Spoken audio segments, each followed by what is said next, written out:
Galing ako ng palengke, nakita ko mura lang yung yung cucumber. Cucumber. Ayan, bumili ako kasi gusto ko yan, favorite ko din yan. Kasi malamig, tapos ang sarap sa Ayan. Ay, papakita ko sa inyo, gagawa po ako niyan.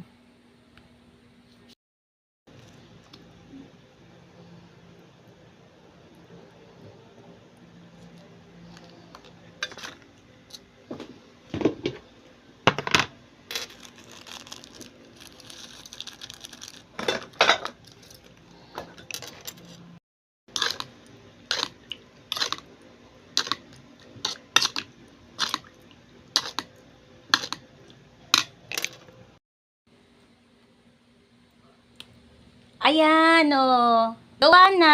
Sarap. Tinikman ko. Kain po tayo. Ito lang hapunan ko.